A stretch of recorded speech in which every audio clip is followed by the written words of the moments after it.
దేవునికి స్తోత్రములు. United Bible అకాడమీలో ఉన్న పెద్దలు, దైవదాసులు, ఫేస్బుక్ లో వీక్షిస్తున్న సహోదరి సహోదరులకు క్రీస్తునామంలో వందనములు. మరి ప్రార్థన చేసుకుందాం. పరలోకమందున్న మా తండ్రి, నీ ప్రియకుమారుడు యేసుక్రీస్తు నామములో కృతజ్ఞతాస్తుతులు స్తోత్రం చెల్లించుకుంటున్నాం నాయన.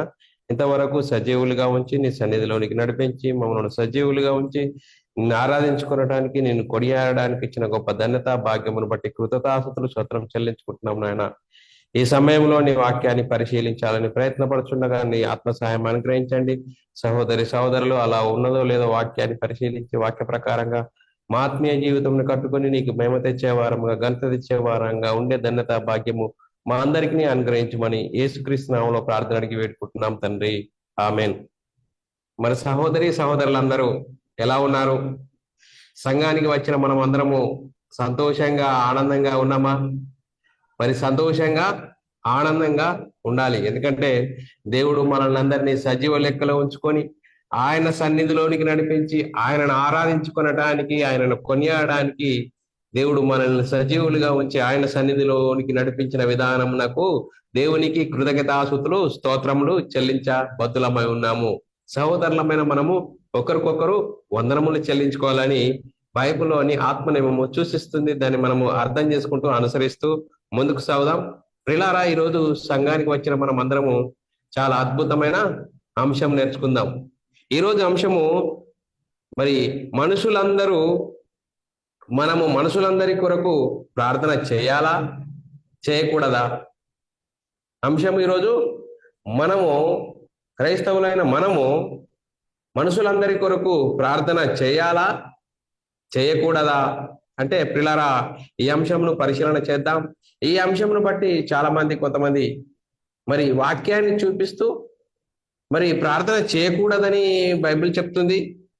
మరి మరి మనుషులందరి కొరకు, రాజుల కొరకు ప్రార్థన చేయాలని బైబిల్ చెప్తుంది.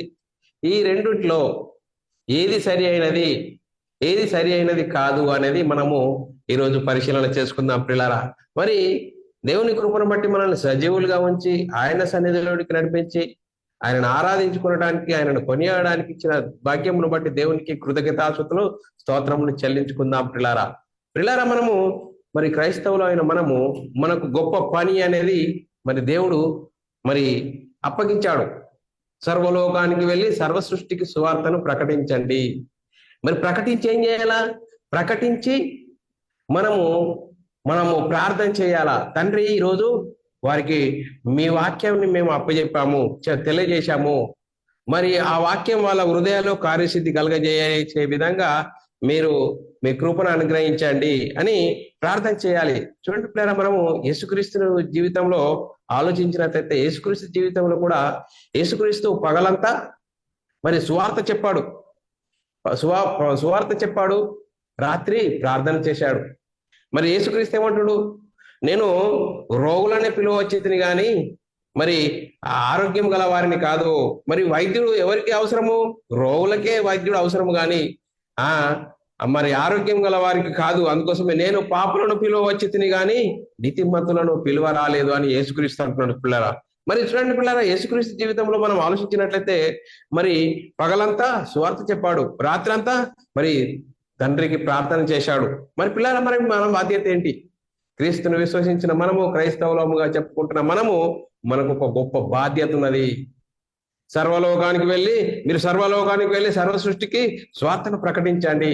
మనం సువార్త ప్రకటించాలి లోకంలో ఉన్న వారిని.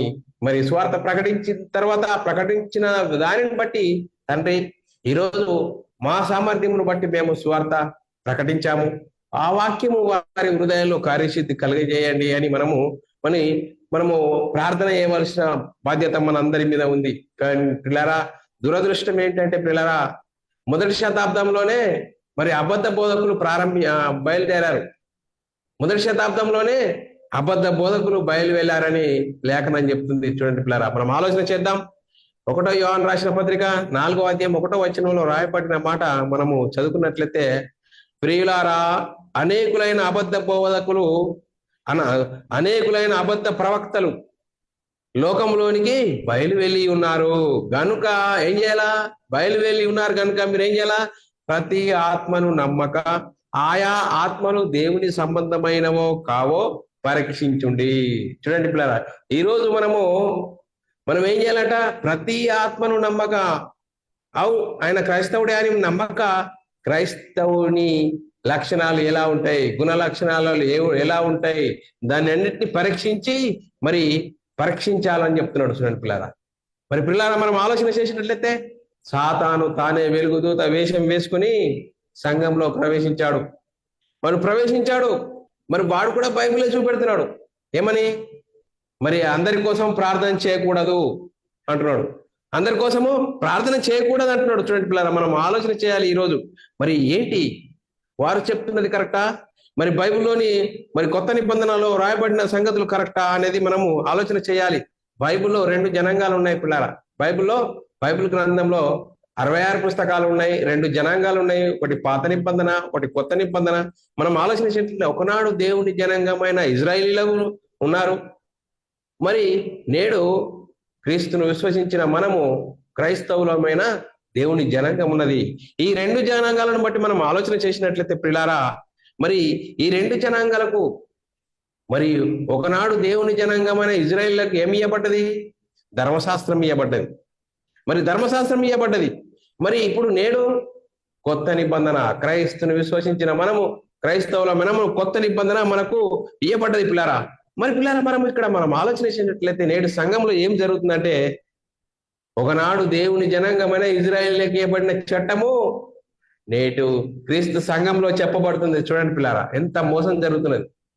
నేడు మరి కొత్త నిబంధన క్రీస్తు సంఘంలో ఒకనాడు దేవుని జనాంగమైన ఇజ్రాయేలీలకు మరి ధర్మశాస్త్రం ఇవ్వబడ్డది. ఆ ధర్మశాస్త్రంలో రాయబడిన సంగతులు నేడు క్రీస్తు సంఘంలో ప్రకటిస్తున్న పరిస్థితి. చూడండి పిల్లారా, మరి దేని మీద కట్టబడాలి? క్రైస్తవులైన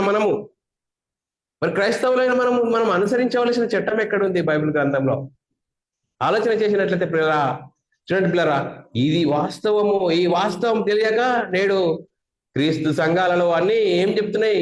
ఒకనాడు దేవుని జనాంగమైన ఇజ్రాయేలీల కొరకు దేవుడు ప్రవక్తల ద్వారా వారిని ఏ విధంగా హెచ్చరించాడో, వారిని ఏ విధంగా ఖండించాడో, ఆ ఖండించిన విషయాలన్నీ నేడు క్రీస్తు సంఘంలో చెప్తున్న పరిస్థితి మన ముంగడున్నది పిల్లారా.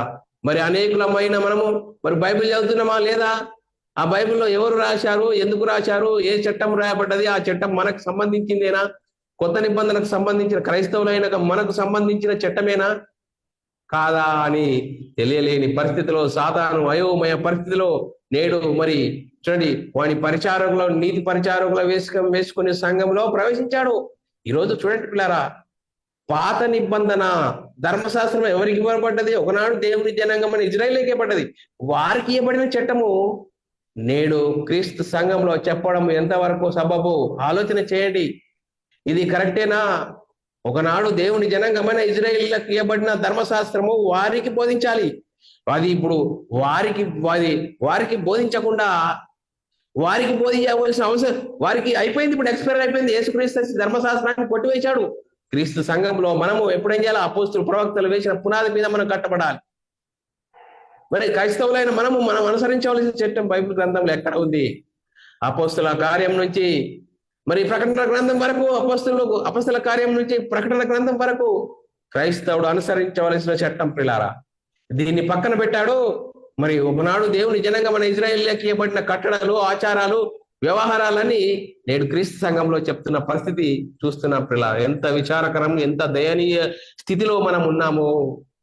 మరి మనం అనుసరించవలసిన చట్టం ఏంటి అంటే పిల్లారా, ఎఫెసీయులకు రాసిన పత్రిక 2వ అధ్యాయం 20-21 వచనములు మనం చదువుకున్నట్లయితే పిల్లారా, క్రీస్తు యేసే ముఖ్యమైన మూల రాయి ఉండగా అపోస్తులు ప్రవక్తలు వేసిన పునాది మీద మీరు కట్టబడి ఉన్నారు. ప్రతి కట్టడము ఆయనలో చక్కగా అమర్చబడి ప్రభునందు పరిశుద్ధ దేవాలయమే ఒకటకు వృద్ధి పొందుచున్నది. చూడండి పిల్లారా, అపోస్తులు ప్రవక్తలు ఏం చెప్పారు? వారు ఏం చేశారు? దానిని మనం అనుసరించి జీవించాలి. పరిశుద్ధులకు ఒక్కసారి అప్పగింపబడిన బోధ నిమిత్తం మనం పోరాడాలి. మరి చూడండి, బైబిల్లోని ఆత్మనియమం అనుసరించి జీవించాలి క్రైస్తవుడు. మరి పిల్లారా, మనం ఆలోచన చేయాలి. మరి చూడండి పిల్లారా, మరి దేవుడు ఒకప్పుడు ఏం చేసిండు పిల్లారా? హెబ్రీయులకు రాసిన పత్రికలో రాయబడ్డ మాట ఏప్రిల్ రాసిన పత్రిక 1వ అధ్యాయం 1, 2, 3 వచనాలు మాట చదువుకున్నాం పిల్లరా. పూర్వకాలము నానా సమయములలో చూడండి, నానా విధములుగా ప్రవక్తల ద్వారా మన పితరులతో మాట్లాడిన దేవుడు ఈ దినములు అంతమంది కుమారుని ద్వారా మాట్లాడాను. ఎలా మాట్లాడాడు అన్నది ఆలోచించినట్లయితే పిల్లరా, యేసుక్రీస్తు జీవించిన కాలంలో పిల్లరా, యేసుక్రీస్తు జీవించిన కాలంలో మరి చెప్తున్నాడు. యేసుక్రీస్తు ఏమని చెప్తున్నాడు? నేను సత్యమే చెప్తున్నాను. యేసుక్రీస్తు జీవించిన కాలంలో ఆయన చెప్పిన బోధ ఎవరికి? క్రైస్తవులగా, యూదులగా, ఇజ్రాయిల్ అంటే యూదులకు, ఇజ్రాయిల్లకు పిల్లరా. మరి యేసుక్రీస్తు జీవించిన కాలంలో ధర్మశాస్త్రం అనుసరించి జీవించాలి కాబట్టి వారికి మాత్రమే బోధించాలి. మరి యేసుక్రీస్తు జీవించిన కాలం ఏం చెప్పాడు? నేను సత్యమే చెప్తున్నాను, నేను సత్యమే చెప్తున్నాను, నేను ధర్మశాస్త్రం కొట్టివేసి పరలోకానికి వెళ్ళి పరలోకంలో ఉన్న పరిశుద్ధాత్మని పంపితే ఆ పరిశుద్ధాత్ముడు మిమ్మల్ని సర్వసత్యంలోకి తీసుకెళ్తాడు. నేను మీ యొద్ద ఉండగానే ఈ మాటలు చెప్పి తిని ఆదరణకర్త అనగా తండ్రి నామమును పంపబోవు పరిశుద్ధాత్ముడు సమస్తమును మీకు బోధించును. నేను మీ ఏ సంగతులు చెప్పుతున్నా ఆ సంగతులను జ్ఞాపకం చేయను. అందుకోసమే పరిశుద్ధాత్ముడు చేంజ్ చేసిండు. చూడండి పిల్లరా, సంఘము పరిశుద్ధాత్ముడు వచ్చి పరిశుద్ధాత్మను పొందుకున్న 12 మంది అపోస్తలులు యేసుక్రీస్తు మరణ సమాధిని గురించి సువార్తను ప్రకటించడం జరిగింది. చూడండి పిల్లరా, మరి మనం ఆలోచన చేయాలి. సంఘంలో అనుసరించవలసిన చట్టం బైబిల్ గ్రంథంలో ఎక్కడుంది అంటే అపోస్తల కార్యం నుంచి ప్రకటన గ్రంథం వరకు పిల్లారా మనం ఆలోచించాలి. మరి ఇప్పుడు సంఘంలో పరిస్థితులను ఆలోచన చేస్తే పిల్లారా, మనం ఆలోచన చేస్తే మరి వినేవారు ఉన్నంత కాలం చెప్పేవారు చెప్తూనే ఉంటారు. చూడండి పిల్లరా, వినేవారు ఉన్నంత కాలము చెప్పేవారు చెప్తూనే ఉంటారు. వారు ఏం చెప్తున్నారు? వారు ఏ చట్టంలోని చెప్తున్నారు? మరి క్రైస్తవుడు అనుసరించవలసిన చట్టం చెప్తున్నారా? మరి చెప్పే సంగతులు ఎవరి గురించి చెప్తున్నారు? ఎందుకు చెప్తున్నారు? ఎవరు అనుసరించాల్సిన చట్టము అని ఆలోచించకుండా మరి అయ్యగారు చెప్తున్నారు, విశ్వాసులు వింటున్నారు, మరి కానుకేస్తున్నారు, వెళ్ళిపోతున్నారు. మరి అది ఎవరు అనుసరించవలసిన చట్టము? ఆలోచన లేకుండా నేటి క్రైస్తవ సమాజంలో గలిబిలి జరిగిపోయింది. అందుకోసం మనం ఆలోచన చేయాలి పిల్లరా. మరి బైబిల్ గ్రంథాన్ని చూపించి మనుషులందరి కొరకు ప్రార్థన చేయకూడదు అని చెప్తున్నారు. ఎందుకు? ఒకనాడు దేవుని జనాంగమైన ఇజ్రాయేలీల కొరకు దేవుడు వారిని ఏ విధంగా తప్పు చేసినప్పుడు ఏ విధంగా ఖండించాడు, ఏ విధంగా వారిని శిక్షించాడు. మరి పాత నిబంధన కాలంలో, ఇప్పుడు మనం ఎక్కడున్నాము? కొత్త నిబంధన కాలంలో ఉన్నాం. ఇప్పుడు కృపాకాలంలో ఉన్నాము. దేవుడు దీర్ఘశాంతం గలవాడై మనల్ని చూస్తున్నాడు. మరి మన ఇప్పుడు దీర్ఘశాంతం గలవాడై ఉన్నాడు కాబట్టి కొత్త నిబంధన కాలంలో ఇప్పుడు శిక్షలు అనేది లేవు. పాత నిబంధన కాలంలో వెంటనే శిక్షలు అమలయ్యేది. మరి కొత్త నిబంధన కాలంలో కృపాకాలంలో ఉన్నాము కాబట్టి మనము మరి కృప చూపుతున్నాడు. మరి దీర్ఘశాంతం గలవాడై దేవుడు మన యందు దీర్ఘశాంతం గలవాడై ఉన్నాడు కాబట్టి పిల్లరా, మనము మన మరణం వరకు, యేసుక్రీస్తు 2వ రాకడ వరకు ఈరోజు క్రైస్తవుడు పనేంటి? సర్వలోకానికి వెళ్ళి సర్వ సృష్టి సువార్తను ప్రకటించాలి. ఆ సువార్తను విని మనం మారు మనసు పొందితే మరి యేసుక్రీస్తు దేవుని కుమారుడు, యేసుక్రీస్తు ప్రభు అని విశ్వసించి యేసుక్రీస్తు నామములో బాప్తిసం పొందితే నిత్య జీవమును స్వతంత్రించుకునే గొప్ప భాగ్యము. లేదు మా ఇష్టం వచ్చిన జీవితం జీవిస్తుంటే నిత్య నరకం తప్పదు. ఈ 2 మన ముంగట్నే ఉన్నాయి పిల్లారా. మరి మనం ఆలోచించినట్లయితే నేడు క్రీస్తు సంఘంలో ఏం జరుగుతున్నది అంటే పిల్లారా, మనుషులందరి కొరకు ప్రార్థన చేయకూడదు అని వారు ఏం చెప్తున్నారు? బైబిల్ గ్రంథంలో చూపెడుతున్నారు పిల్లారా, బైబిల్ గ్రంథంలో చెప్తున్నారు.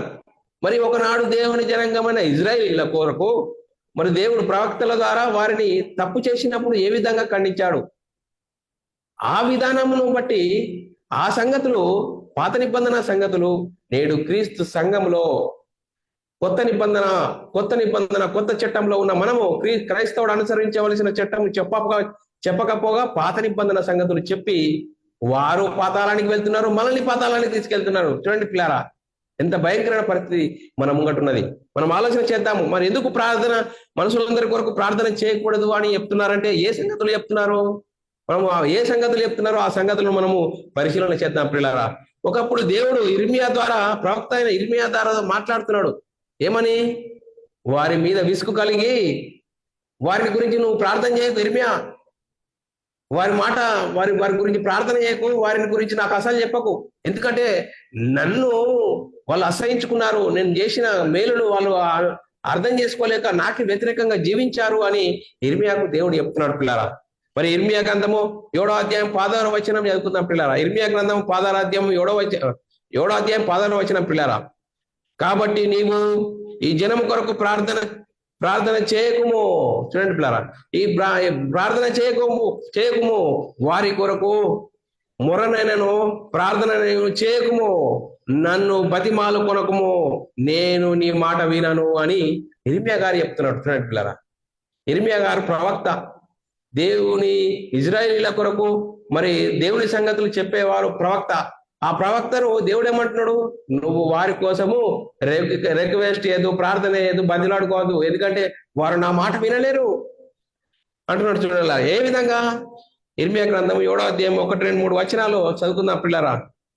ఇర్మియా గ్రంథం 7వ అధ్యాయం 1, 2 వచనాలు చదువుకున్నట్లయితే, యెహోవా యొద్ద నుండి ఇర్మియాకు ప్రత్యక్షమైన వాక్కు ఏమని, నీవు యెహోవా మందిరము ద్వారమున నిలువబడి ఈ మాట అచ్చట ప్రకటించుము, యెహోవాకు నమస్కారం చేయుటకు ఈ ద్వారములలో బడి ప్రవేశించుము, యూదావారులారా యెహోవా మాట వినుడి, సైన్యములకు అధిపతియగు ఇజ్రాయేల్ యొక్క దేవుడనగు యెహోవా ఇలాగూ సెలవిచ్చుచున్నాడు.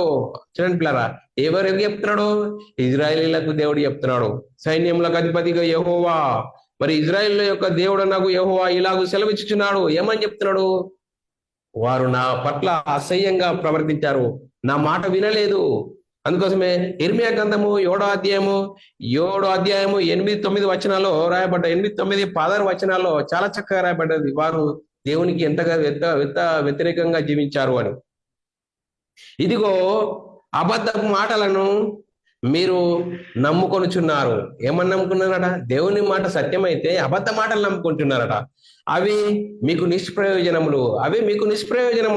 ఇదేమి మీరు జోరచార క్రియలను నరహత్య చేయుచు 16వ వచనం, కాబట్టి నీవు ఈ జనము కొరకు ప్రార్థన చేయకుము, వారి కొరకు మొరపెట్టకము, ప్రార్థన నేను చేయకము, నన్ను బతిమాలకునకు, నేను నీ మాట వినను అని మరి ఇర్మియా గారికి దేవుడు చెప్తున్నాడు. చూడండి, ఇవే వచనాలు చూపించి మనం ఇప్పుడు క్రైస్తవులమైన మనము అనేకుల కొరకు ప్రార్థన చేయకూడదా?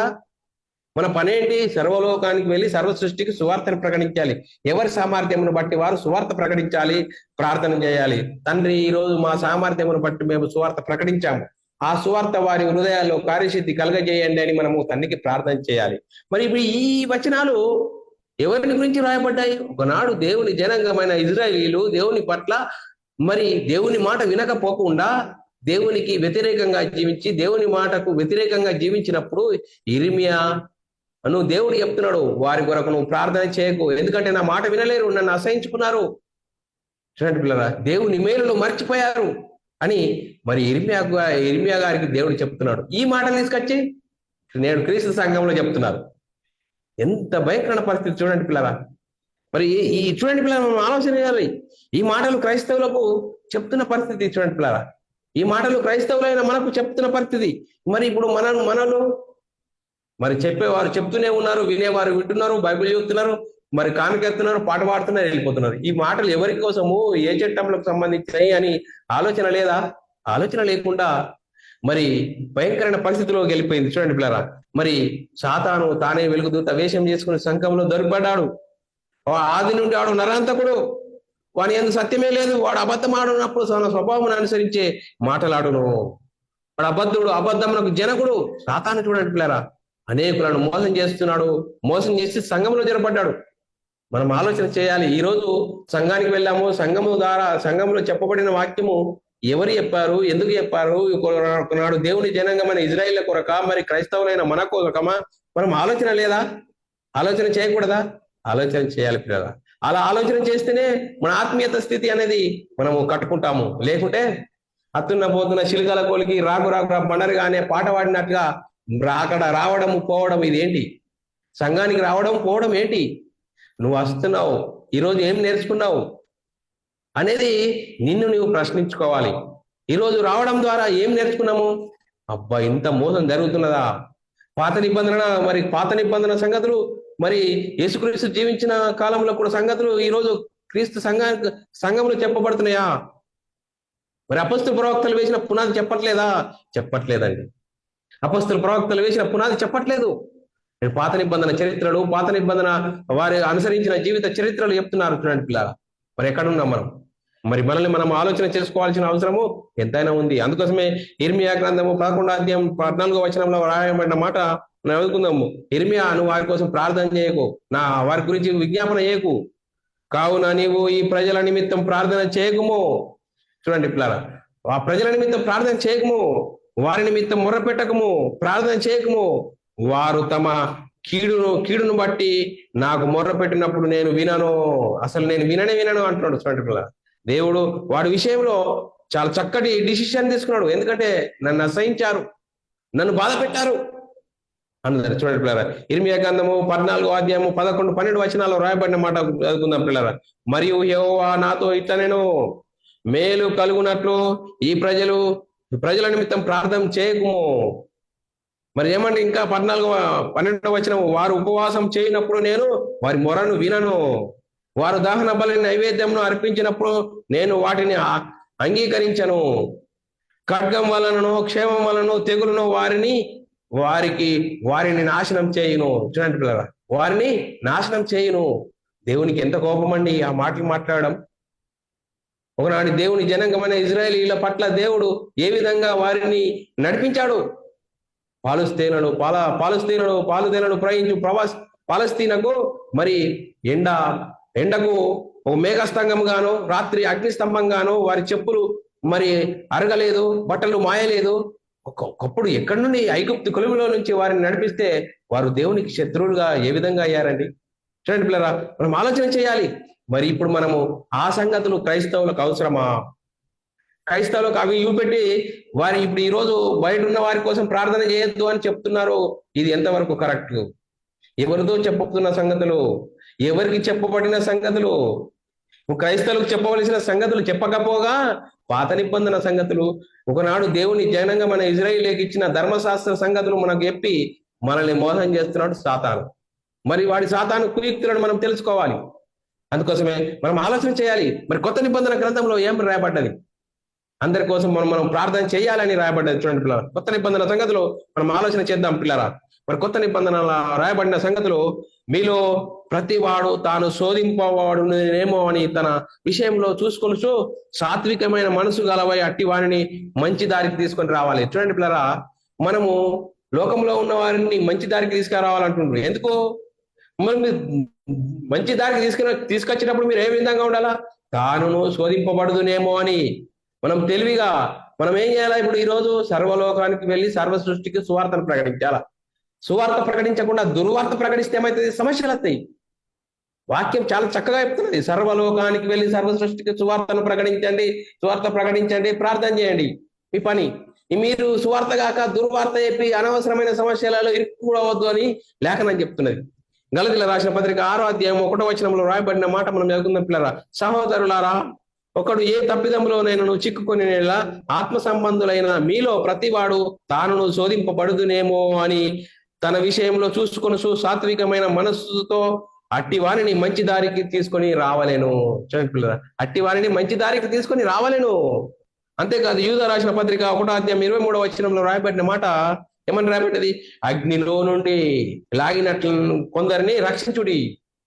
చూడండి, అగ్నిలో నుండి లాగినట్లుగా కొందరిని రక్షించుడి. ఏ విధంగా రక్షిస్తావు? సువార్త ప్రకటించాలి. యేసుక్రీస్తు నమ్ముకుంటే నిత్య జీవము, యేసుక్రీస్తు నమ్ముకుంటే నిత్య నరకం అనేది ఉన్నది. మరి ఎందుకు యేసుక్రీస్తు వచ్చాడు? మనందరిని రక్షించడానికి యేసుక్రీస్తు సిలువలో మరణించాడు, సమాధి చేయబడ్డాడు, 3వ రోజున తిరిగి లేచాడు అని సువార్త ప్రకటించాలి మనం. మరి సువార్తను ప్రకటించి మనం ప్రార్థన చేయవలసిన అవసరం ఎంతైనా ఉంది. చూడండి పిల్లారా, మనం ఆలోచన చేయాలి. ఇంకా మనము లేఖనం చదువుకుందాం పిల్లారా. ఇంకా అంతేకాదు మరి పిల్లారా, మనం ఆలోచన చేయాలి. మరి సత్య విషయమైన అనుభవ జ్ఞానం గలవారై, సత్య విషయమైన అనుభవ జ్ఞానము వారికి కలుగునట్లు దేవుడు ఒకవేళ ఎదురాడు వారికి మారు మనసు కలగజేస్తాడేమో. చూడండి పిల్లారా, మరి పౌలుగా రాసుకుంటూ సౌలుగా ఉన్నప్పుడు ఏం చేసాడు? దేవుని సంఘాన్ని హింసించాడు. ఈ రోజు మనము సువార్త ప్రకటిస్తే వ్యతిరేకం జరుగుతుంది. అది వాక్యం చెప్తున్నది. మరి ఒకవేళ ఎదురాడు వారికి మారు మనసు దేవుడు దాచేస్తాడేమో. మనం ప్రార్థన చేద్దాం, సువార్త ప్రకటిద్దాం. పిల్లారా, 2 తిమోతి రాసిన పత్రిక 2వ అధ్యాయం 24, 25, 26 వచనాల్లో రాయబడిన మాట మనం చదువుకుందాం. పిల్లారా, సత్య విషయమైన అనుభవ జ్ఞానము వారికి కలుగుటకై దేవుడు ఒకవేళ ఎదురాడు వారికి మారు మనసు దయచేయును. అందువలన సాతాను తను ఇష్టం చొప్పున చెరపట్టిన వీరు వారి ఊరిలో వాని ఊరిలో నుండి తప్పించుకుందురేమో అని, ఒకవేళ తప్పించుకొని మేలు పొందురేమో అని ప్రభు యొక్క దాసుడు అట్టి వారిని సాత్వికంతో శిక్షించుచు జగడమాడక అందరి ఎడల సాధువుగాను బోధింప సమర్థుడుగాను కీడును సహించువాడుగాను ఉండవలెను. చూడండి పిల్లరా, బోధకునికి ఉన్న లక్షణాలు ఏందట? జగడమాడని వాడుగాను, మరి సాధువుగాను, బోధించే సమర్థుడుగాను, కీడును సహించేవాడుగాను ఉండవలెను. బోధకుడికి ఉండే లక్షణాలు. మనం బోధ చేస్తే ఇవన్నీ వ్యతిరేకత వస్తుంది అని లేఖనం చెప్తుంది. ఎందుకు? క్రైస్తవుడు అయినందుకు శ్రమ. మొదటి శతాబ్దంలో మీరు ఏ నామం గురించి అయినా చెప్పుర్రు, యేసు నామం గురించి చెప్పకూరి అని చెప్పారు. అపొస్తలులు ఏం చేశారు? మేము కన్న వాటిని విన్న వాటిని చెప్పకుండా ఉండలేము అంటారు. మరి ఈ రోజు లోకంలో మరి సువార్త ప్రకటిస్తే ఆటంకాలు వస్తాయి, తప్పనిసరి వస్తాయి. లేఖనం చెప్తుంది యేసుక్రీస్తు మరణ సమాధిని గురించి ప్రకటించాలి. మరి యేసుక్రీస్తు మరణ సమాధిని గురించి సువార్త ప్రకటించాలి. సువార్త ప్రకటిస్తే ఏముంది? సువార్తలో దేవుని శక్తి ఉంది. దేవుని శక్తి ఏం చేస్తుంది? నేను మనమై ఉన్న ఆత్మ నిత్యనాశనంలో నుండి నిత్య జీవంలోనికి నడిపిస్తుంది. అందుకోసమే మరి యేసుక్రీస్తు కూడా జీవించిన కాలంలో సువార్త ప్రకటించాడు. పగలంతా సువార్త ప్రకటించాడు, రాత్రంతా ప్రార్థన చేశాడు. అందుకోసమే మనం కూడా సువార్త ప్రకటించాలి, మరి రాత్రంతా మరి ప్రార్థన చేయాలి. మరి పిల్లారా, మరి ఇంకా మనుషులందరి కొరకు ప్రార్థన చేయాలని బైబిల్ చెప్తుంది కొత్త నిబంధనలో.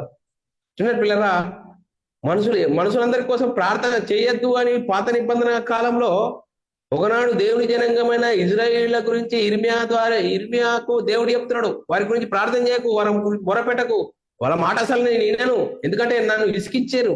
కానీ కొత్త నిబంధన కాలంలో, కృపాకాలంలో ఉన్న మనము దేవుడు దీర్ఘ శాంతం గలవాడై ఉన్నాడు కాబట్టి దేవుడు ఏమంటున్నాడు? మనుషులందరి కొరకు, రాజుల కొరకు ప్రార్థన చెయ్యు అంటున్నాడు. చూడండి పిల్లరా, మనం ఈ లేఖనాలను బట్టి మనం ఏం చేయాలా? మనుషులందరి కొరకు ప్రార్థన చేయబద్ధునమై ఉన్నాము. మరి అక్కడ ఆ పాత నిబంధనలు అలా రాయబడ్డది కదా, అది ఎక్స్పైరీ డేట్ అయిపోయింది. ధర్మశాస్త్రం కొట్టివేయబడ్డది. ఆ కొట్టివేయబడిన దాన్ని నేడు సంఘంలో తీసుకొచ్చి చెప్తున్న పరిస్థితి. చూడండి పిల్లలు, మనం ఆలోచన చేయాలి. మరి ఏ విధంగా రాయబడ్డది? మొదటి తిమోతి రాసిన పత్రిక 2వ అధ్యాయం 1, 2, 3 వచనాలు చదువుకుందాం పిల్లారా. ఏమని రాయబడ్డది? మనుషులందరి కొరకు ప్రార్థన చేయాలని.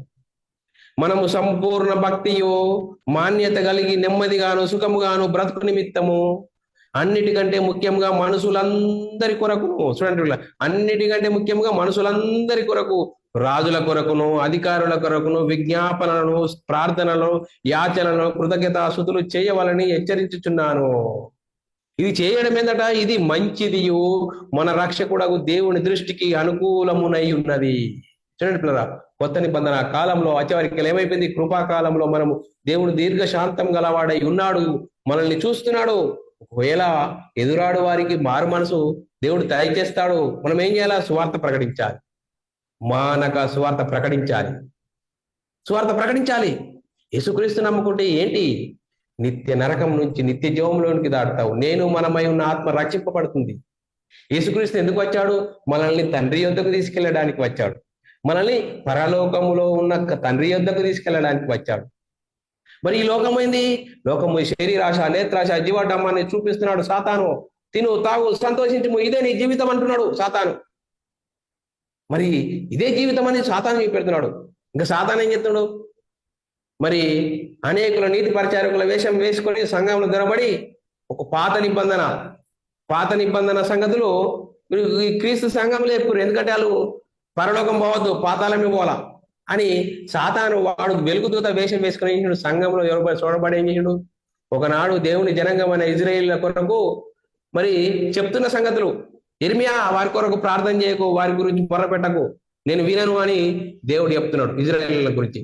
ఆ మాట తీసుకొచ్చి నేడు క్రీస్తు సంఘంలో, కొత్త నిబంధన సంఘంలో, మరి క్రీస్తు సంఘంలో చెప్తున్న పరిస్థితి ఏంటి? మరి ఇది ఎవరి కోసము? అయిపోయిన మాటలు, గడిచిపోయిన మాటలు. మరి కొత్త నిబంధన క్రీస్తు సంఘంలో చెప్పవలసిన సంగతులేనా ఇవి? కొత్త నిబంధన క్రీస్తు సంఘంలో చెప్పవలసిన ఏంటి? యేసుక్రీస్తు మరణ సమాధిని గురించి ప్రకటించాలి. యేసుక్రీస్తు నమ్ముకుంటే నిత్య జీవము, యేసుక్రీస్తు నమ్ముకుంటే పరలోకం, యేసుక్రీస్తు నమ్ముకుంటే పరలోక ప్రాప్తి, యేసుక్రీస్తు నమ్ముకుంటే దేవుని కుమారత్వము, దేవుని ఇంటివారము, రక్షణ, నిత్య జీవము, ఇవి దీని గురించి ప్రకటించాలి. దీని గురించి ప్రకటించకుండా మరి పాత నిబంధన సంగతులు తీసుకొచ్చి మరి అయ్యగారు చెప్తున్నారు, విశ్వాసులు వింటున్నారు, మరి కానుక ఎత్తున్నారు, మరి ఆశీర్వాదం ఎత్తున్నారు, పోతున్నా. మరి నువ్వు నీ ఆత్మీయత స్థితి ఎందుకు మారడం లేదు? అందుకోసం ఈరోజు పిల్లరా, మనకు అనారోగ్యమైంది, మెడికల్కి వెళ్తే ఎక్స్పైరీ డేట్ అయిపోయిన గోల్ ఇచ్చాడు మనకు. ఆ గోల్ వేసుకుంటే ఏమైపోయింది, ఇంకా మన వ్యాధి ఎక్కువైపోయింది. ఈరోజు క్రైస్తవ్యం అంతా ఆ విధంగా అయిపోయింది, ఎక్స్పైరీ డేట్ అయిపోయింది. మరి పాత నిబంధన సంగతులు చెప్తున్నారు, ఆ పాత నిబంధన సంగతులు వింటున్నారు, వారి హృదయాల్లో కార్యసిద్ధి కలగట్లేదు.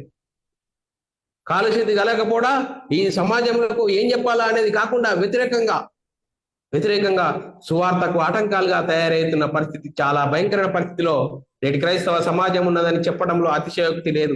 చూడండి పిల్లరా, మనం ఆలోచన చేయాలి. మరి ప్రార్థన చేయాలా చేయకూడదా?